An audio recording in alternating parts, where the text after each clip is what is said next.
Everyone, welcome back to my YouTube channel research home science by Varshika ma'am.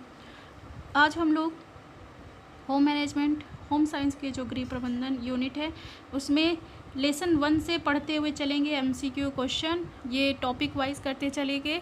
तो आज का हमारा टॉपिक होगा गृह प्रबंधन में। ये समझिए, इससे हमने पहले भी आपको कुछ क्वेश्चन कंप्लीट कराए थे जो कि होम मैनेजमेंट का ही दूसरा टॉपिक था, लेकिन अब क्या है कि ये सीरियल से चलेगा, जहाँ पे हम चैप्टर 1, चैप्टर 2, चैप्टर 3 ऐसे कंप्लीट करते चलेंगे और जहाँ जहाँ जिस टॉपिक से क्वेश्चन बनते हैं एग्ज़ाम में सीरियल वाइज यही करते हुए चलेंगे।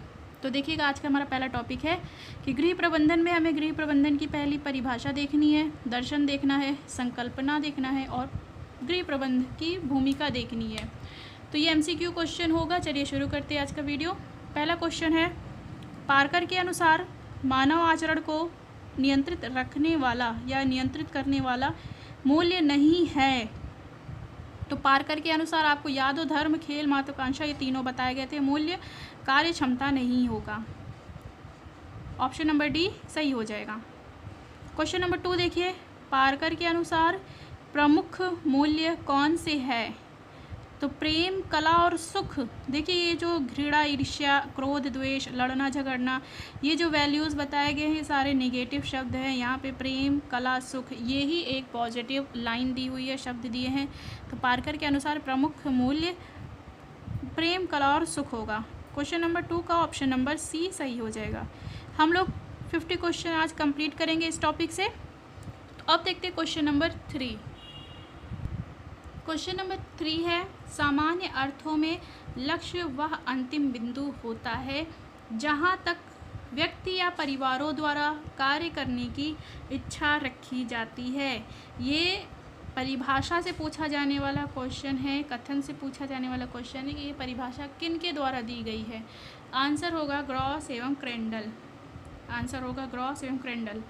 ग्रॉस एवं क्रेंडल ने ही कहा है कि सामान्य अर्थों में लक्ष्य वह अंतिम बिंदु होता है जहां तक व्यक्ति या परिवारों द्वारा कार्य करने की इच्छा रखी जाती है, क्योंकि लक्ष्य प्राप्ति के लिए ही हम कार्य करते रहते हैं।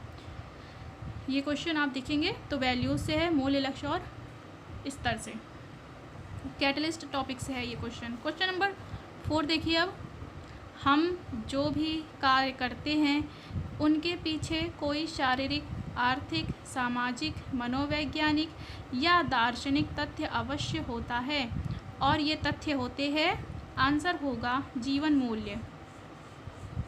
कोई भी किसी भी तरीके का फैक्ट हो, तथ्य हो, उसका जो तथ्य है वो कहलाएगा जीवन मूल्य।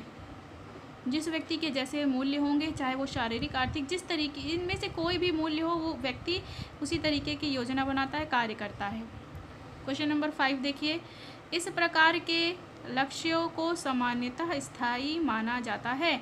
आंसर बहुत इजी है, दीर्घकालीन। दीर्घकालीन लक्ष्य, लॉन्ग टर्म गोल्स स्थायी होते हैं, जैसे कि घर खरीदना, शादी विवाह, हाई एजुकेशन, जैसे हायर एजुकेशन कोई हो, इस तरीके की। क्वेश्चन नंबर 6 देखिए, स्पष्ट परिभाषित मूल्यों के अभाव में प्रभावशाली व्यवहार निर्णय है। क्या ये संभव है, असंभव है, मिश्रित है या अमिश्रित है? तो स्पष्ट परिभाषित मूल्यों का अभाव अगर होगा तो प्रभावशाली व्यवहार निर्णय लेना असंभव हो जाएगा। इफ़ेक्टिव कोई भी डिसीजन फिर इफ़ेक्टिव नहीं हो पाएगा। क्वेश्चन नंबर 7 देखिएगा, इनमें से कौन सा दीर्घकालीन लक्ष्य नहीं है? आंसर होगा घर की सफाई, बच्चों की उच्च शिक्षा, बच्चों का विवाह, अपने आवास का लक्ष्य पूरा करना, ये सारे दीर्घकालीन लक्ष्य के उदाहरण है। लेकिन घर की सफाई दैनिक कार्यों के अंतर्गत आती है, इसकी हम रोज़ प्लानिंग करते हैं, रोज़ इसका गोल बनाते हैं। क्वेश्चन नंबर 8 देखिए, अल्पकालीन लक्ष्य नहीं है। बच्चों की उच्च शिक्षा, संगीत सुनने की इच्छा, वस्त्रों की खरीदारी, घर की सफाई, ये सारे 3 ऑप्शन इनमें से दैनिक के अंतर्गत आएंगे या अल्पकालीन के अंतर्गत आएंगे। लेकिन ये जो बच्चों की उच्च शिक्षा, हायर एजुकेशन है, ये अल्पकालीन लक्ष्य नहीं है। क्वेश्चन नंबर 9 देखिए, मूल्य तथा लक्ष्य हमारी गृह व्यवस्थापन प्रक्रिया के डैश डैश डैश होते हैं।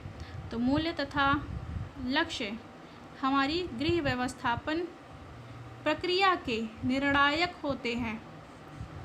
अगर आप सोचें कि प्रेरक होते हैं तो ये तत्व प्रेरक है, ठीक है। मूल्य, लक्ष्य और स्तर ये प्रेरक तत्व हैं। ये हमें प्रेरित करते हैं किस लिए? ताकि हम निर्णय ले सकें। तो गृह व्यवस्थापन प्रक्रिया के ये निर्णायक होते हैं। अच्छा, आप देखिएगा तो सारे टॉपिक वाइज भी क्वेश्चन आपको प्लेलिस्ट आप जब ओपन करेंगे तो उसमें टेक्सटाइल का भी प्लेलिस्ट है, एक्सटेंशन एजुकेशन का भी प्लेलिस्ट बना हुआ है, जितने भी मॉक टेस्ट अभी तक में MCQ क्वेश्चन कराए गए हैं उसका भी प्लेलिस्ट बना हुआ है। आपको टॉपिक वाइज भी काफ़ी दिख जाएंगे वीडियोस। तो आपको मेरा चैनल ओपन करने पे अगर सामने वीडियो नहीं दिखता है तो आप प्लेलिस्ट ऑप्शन क्लिक करेंगे तो वहाँ पर आपको जा कर के सारी डिटेल मिल जाएगी। और आप चाहें तो टेलीग्राम चैनल भी ज्वाइन कर सकते हैं। अबाउट सेक्शन में टेलीग्राम लिंक भी दिया हुआ है। क्वेश्चन नंबर 10 देखिए, लक्ष्य का प्रकार नहीं है। तो आंतरिक किसी भी प्रकार का लक्ष्य नहीं होता, बल्कि दीर्घकालीन भी लक्ष्य है, अल्पकालीन भी लक्ष्य और मध्य अंत भी एक प्रकार का लक्ष्य है। आंतरिक लक्ष्य नहीं होता। क्वेश्चन नंबर 11, वह जगह जहाँ व्यक्ति दुनिया के दुख दर्द भूल कर आराम से रह सकता उसे कहा जाता है हॉस्टल, अतिथि घर, घर रिश्तेदार का घर। तो आंसर होगा घर, क्योंकि यहाँ से मनुष्य को संवेगात्मक लगाव होता है। क्वेश्चन नंबर 12 देखिए, यह मूल्य वातावरण के साथ समायोजन तथा उनके बीच अंतःक्रिया के लिए आवश्यक है। आंसर होगा क्रियात्मक मूल्य, क्रियात्मक मूल्य। अब देखेंगे हम लोग क्वेश्चन नंबर 13। क्वेश्चन नंबर 13 है, ये मूल्य मस्तिष्क से संबंधित होते हैं जो अभिव्यक्ति से प्राप्त संतुलित पर आधारित होते हैं। तो आंसर होगा कल्पनात्मक। हम इमेजिनेशन कहाँ करते हैं? मस्तिष्क में ही करते हैं। क्वेश्चन नंबर 14, गृह प्रबंधन प्रक्रिया है आयोजन एवं संगठन, नियंत्रण, मूल्यांकन, उपयुक्त सभी। तो गृह प्रबंधन के अगर चरण सोपान आप पढ़ेंगे तो आयोजन, संगठन, नियंत्रण, मूल्यांकन ये चारों आप पढ़ते हैं तो गृह प्रबंधन की प्रक्रिया यह सभी होगी, उपयुक्त सभी। क्वेश्चन नंबर 15, इरिन ओपेनहीम के अनुसार गृह व्यवस्था की जड़ होती है। आंसर होगा संस्कृति। ये परिभाषा भी है। आंसर ये जो परिभाषा है पूछा जाता है गृह व्यवस्था की जड़ संस्कृति होती है, यह परिभाषा किसने दी? तो आंसर होता है इरिन ओपेनहीम ने। तो इस तरीके के क्वेश्चन बनते हैं एग्ज़ाम में, चाहे आपका TGT PGT का एग्ज़ाम हो या होम साइंस का कोई भी एग्ज़ाम हो। क्वेश्चन नंबर 16 देखिए, किसने कहा है मूल्य नियंत्रित तत्व है तथा व्यवहार निर्धारण में भूमिका अदा करते हैं। फिर से देखिए, मूल्य नियंत्रित तत्व है तथा व्यवहार निर्धारण में भूमिका अदा करते हैं, ये कहा है एलिनोर कोलमैन ने। आंसर होगा एलिनोर कोलमैन। नेक्स्ट देखिए 17 नंबर क्वेश्चन, मूल्य की विशेषता नहीं है। आंसर होगा मूल्य को मापा नहीं जा सकता। मूल्य को भी मापा जा सकता है, जैसे कि अच्छा, खराब, कम अच्छा, बहुत अच्छा, इस तरीके से। क्वेश्चन नंबर 18, गृह व्यवस्था एक प्रक्रिया है। गृह व्यवस्था कैसी प्रक्रिया है? मानसिक प्रक्रिया है। ये क्वेश्चन भी बहुत ज़्यादा इंपॉर्टेंट है, इसको आप लोग याद रखिएगा। गृह व्यवस्था एक कैसी प्रक्रिया है? मानसिक प्रक्रिया है। और गृह व्यवस्था को मानसिक प्रक्रिया किसने कहा है ये कमेंट में एक बार बताइएगा।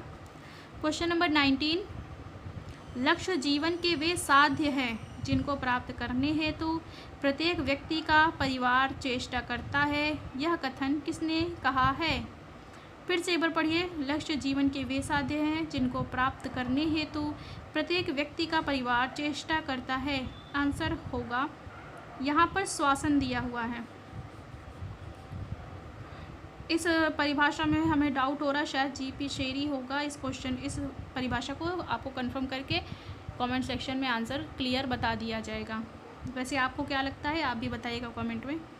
क्वेश्चन नंबर 19 है, वे लक्ष्य जो लंबे समय में प्राप्त किए जाते हैं कहलाते हैं। आंसर होगा दीर्घकालीन लक्ष्य। बहुत ईजी है ये तो। क्वेश्चन नंबर 21, इस लक्ष्य का निर्धारण इसलिए किया जाता है जिससे दीर्घकालीन की प्राप्ति की जा सके। आंसर होगा ए मध्य अंत लक्ष्य, मध्यवर्ती लक्ष्य, अल्पकालीन लक्ष्य, B एवं C दोनों।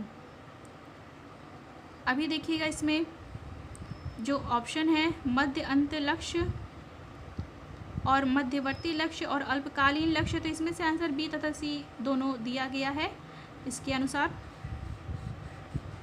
क्वेश्चन नंबर 22 है, जो लक्ष्य अल्पकालीन लक्ष्य की प्राप्ति के लिए एक चरण के रूप में रहते हैं कहलाते हैं। अब इसका ऑप्शन देखते हैं हम लोग।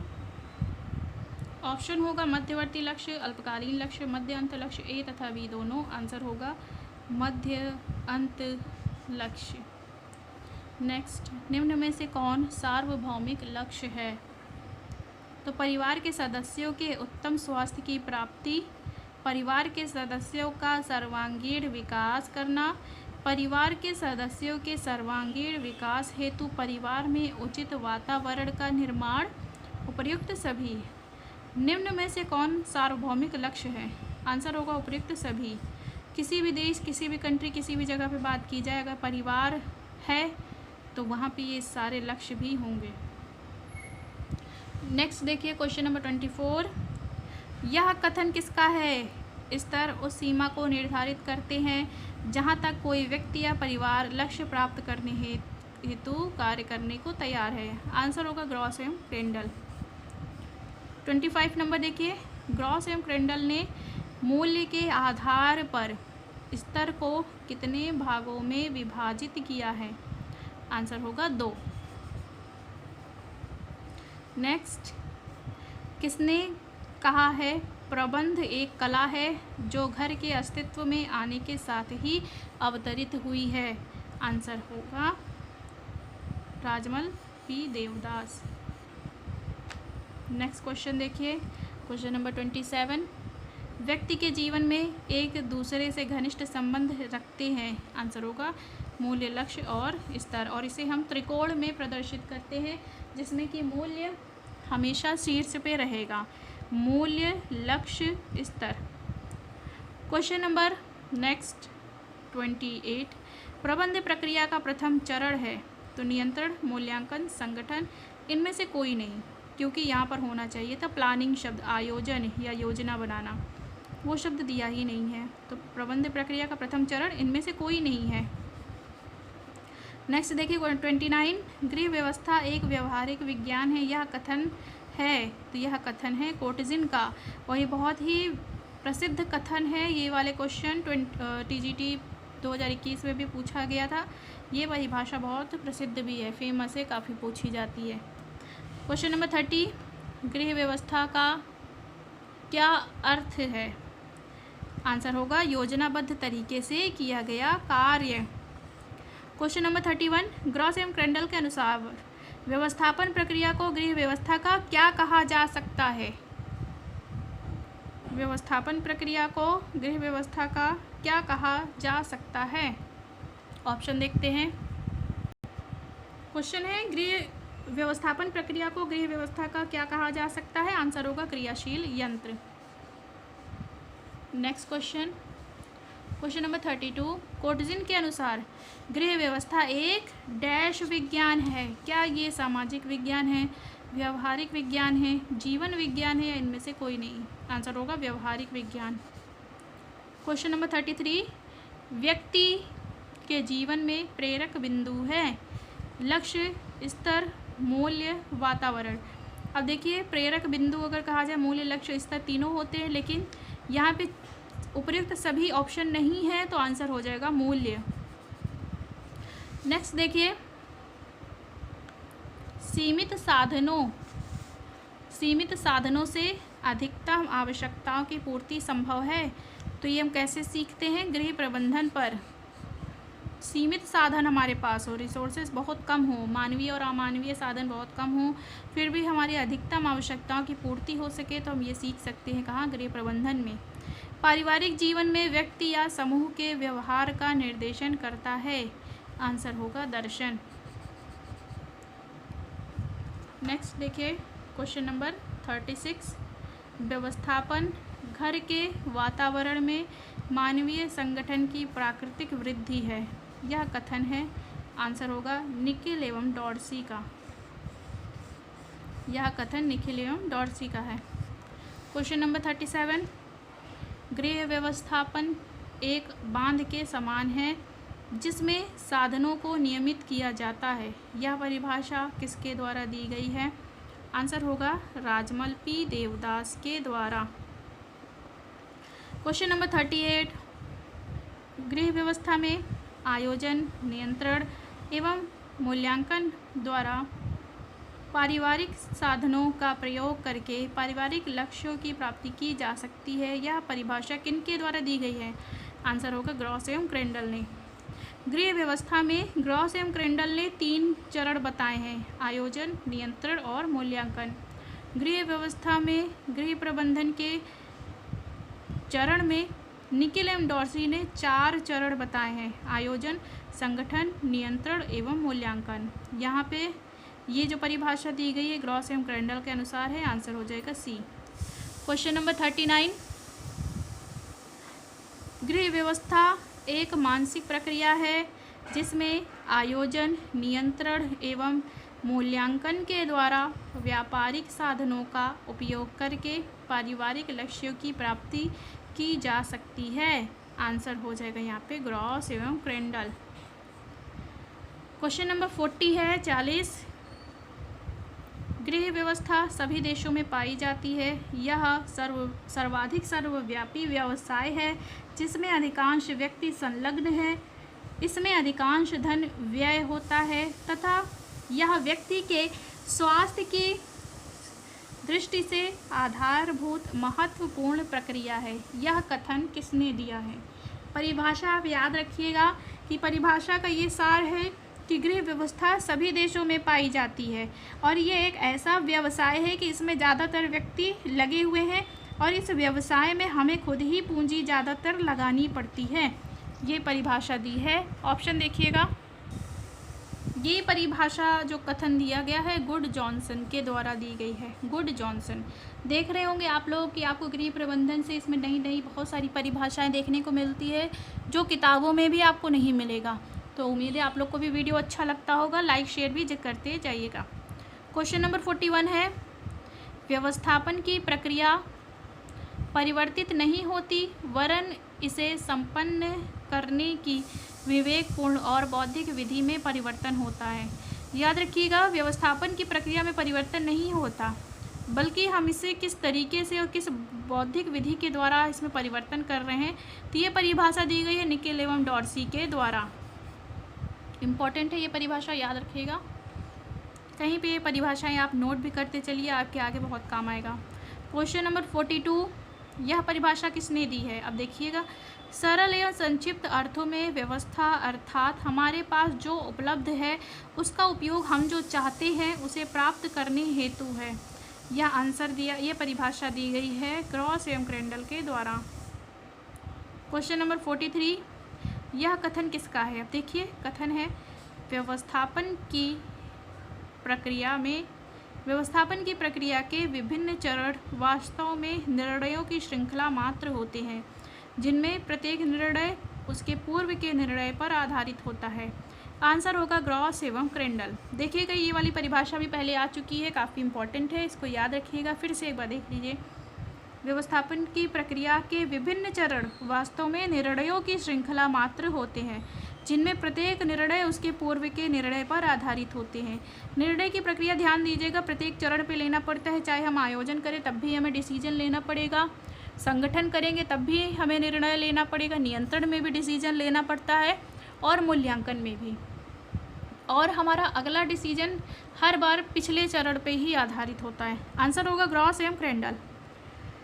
50 क्वेश्चन हम लोग कंप्लीट करेंगे। अब बारी आ गई है क्वेश्चन नंबर 44 की। गृह व्यवस्थापन की तुलना बांध से किसने की है? आंसर होगा राजमल पी देवदास। ये भी बहुत इंपॉर्टेंट परिभाषा है। बांध के अंतर्गत जैसे हम जल का संग्रह करते हैं, आवश्यकता पड़ने पर हम उसी जल का प्रयोग करते हैं अपनी आवश्यकताओं की पूर्ति करने के लिए, वैसे ही राजमल पी देवदास ने गृह प्रबंधन में जो भी हमारे पास साधन है, चाहे पूंजी हो, हमारी शक्ति हो, ऊर्जा हो, कोई भी कला हो, ज्ञान हो, रुचि हो, किसी भी तरीके के भौतिक उपकरण हो, इन सब का हम संग्रह करते हैं और उनका प्रयोग तब करते हैं जब हमें उनकी आवश्यकता अधिक होती है। क्वेश्चन नंबर 45,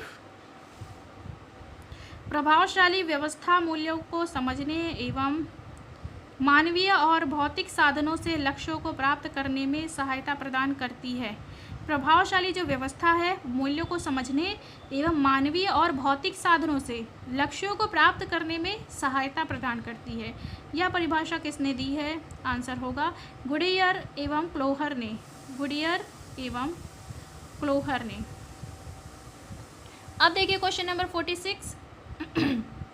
प्रभावशाली व्यवस्थापन हेतु कौशल विकसित करने के लिए आवश्यक है कि गृहिणी को अपने सभी उपलब्ध साधनों का ज्ञान हो। ये भी कथन गुडियर एवं क्लोहर का ही है। Question number 47। गृह व्यवस्था का संबंध संस्कृति से किसने जोड़ा है? इरिन ओपनहीम। जहाँ भी गृह प्रबंधन शब्द संस्कृति शब्द एक साथ आ गया तो आंसर हो जाएगा इरिन ओपनहीम। Question number 48। गृह व्यवस्था को ऐसा संगठनात्मक ढांचा जिसमें व्यक्ति कार्य करते हैं के रूप में अभिव्यक्त करते हैं, यह कथन किसका है? मतलब गृह व्यवस्था को संगठनात्मक ढांचा किसने कहा है? ऑप्शन देखेंगे। ऑप्शन हो जाएगा यहाँ पे इरिन ओपनहीम। आंसर होगा इरिन ओपनहीम। Question number 49। यह परिभाषा किसने दी है? गृह प्रबंध निर्णयों की श्रृंखला है जो लक्ष्यों की प्राप्ति की ओर ले जाती है। आंसर होगा न्यूमैन तथा समर ने। गृह प्रबंधन को निर्णयों की श्रृंखला किसने कहा है? न्यूमैन तथा समर ने कहा है। आज का हमारा आखिरी प्रश्न है क्वेश्चन नंबर 50। गृह प्रबंध का उद्देश्य है पारिवारिक लक्ष्यों की प्राप्ति, ज्ञान की प्राप्ति, सुख की प्राप्ति, इनमें से कोई नहीं। आंसर होगा पारिवारिक लक्ष्यों की प्राप्ति। हम लोग गृह प्रबंधन पढ़ते हैं और गृह प्रबंधन में ही गृह के अंतर्गत ही परिवार भी हमारा एक हिस्सा है हमारे सिलेबस का। पारिवारिक लक्ष्यों की पूर्ति के लिए ही हम ये पूरा सिलेबस पढ़ते हैं, 4 चैप्टर पढ़ते हैं। तो गृह प्रबंधन का उद्देश्य है पारिवारिक लक्ष्यों की प्राप्ति करना। तो यहाँ तक था क्वेश्चन 50 जो कि हमारा था टॉपिक 1 गृह प्रबंधन के, उससे कंप्लीट किया गया है। आगे जैसे फिर इसके बाद नेक्स्ट टॉपिक जो होगा उससे भी क्वेश्चन कंप्लीट कराए जाएंगे। उम्मीद है आप लोगों को आज का वीडियो अच्छा लगा होगा। पसंद आया हो तो लाइक शेयर सब्सक्राइब जरूर करिएगा। अपना ख्याल रखिएगा। धन्यवाद।